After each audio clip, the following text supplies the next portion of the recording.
There's no feeling more intense than starting over. If you deleted your homework the day before it was due, as I have, or if you left your wallet at home and you have to go back after spending an hour in the commute. If you won some money at the casino and then put all your winnings on red but it came up black. If you got your best shirt dry cleaned before a wedding and then immediately dropped food on it. If you won an argument with a friend and then later discovered that they just returned to their original view. Starting over is harder than starting up. If you're not ready for that, like if you've already had a bad day, then what you're about to go through might be too much. Feel free to go away and come back. I'll be here. Alright, thanks for coming with me on this trip. I'll understand if you have to take a break at any point. Just find a safe place to stop and quit the game.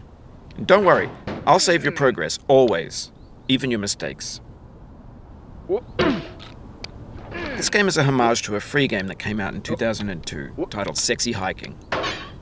The author of that game was Jazzuo, a mysterious Czech designer who was known at the time as the father of B games. And B games are rough assemblages of found objects. Designers slap them together very quickly and freely, and they're often too rough and unfriendly to gain much of a following.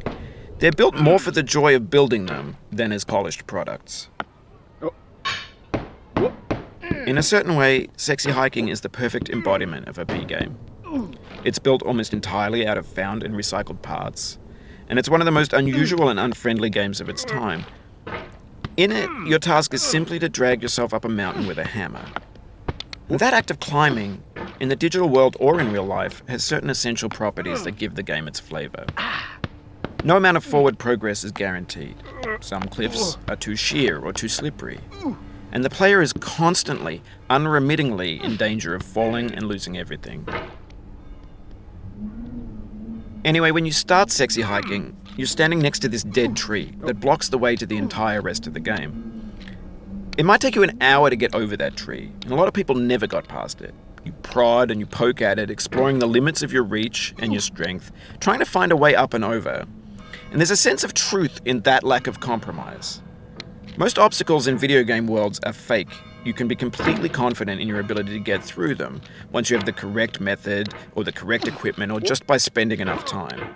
In that sense, every pixelated obstacle in Sexy Hiking is real. The obstacles in Sexy Hiking are unyielding, and that makes the game uniquely frustrating. But I'm not sure Jazzuo intended to make a frustrating game. The frustration is just essential to the act of climbing, and it's authentic to the process of building a game about climbing. A funny thing happened to me as I was building this mountain. I'd have an idea for a new obstacle, and I'd build it, test it, and it would usually turn out to be unreasonably hard. But I couldn't bring myself to make it easier. It already felt like my inability to get past the new obstacle was my fault as a player rather than as a builder. Imaginary mountains build themselves from our efforts to climb them, and it's our repeated attempts to reach the summit that turns those mountains into something real.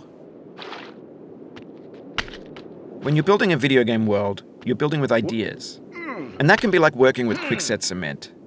You mold your ideas into a certain shape that can be played with, and in the process of playing with them, they begin to harden and set until they're immutable, like rock. And at that point, you can't change the world. Not without breaking it into pieces and starting fresh with new ideas.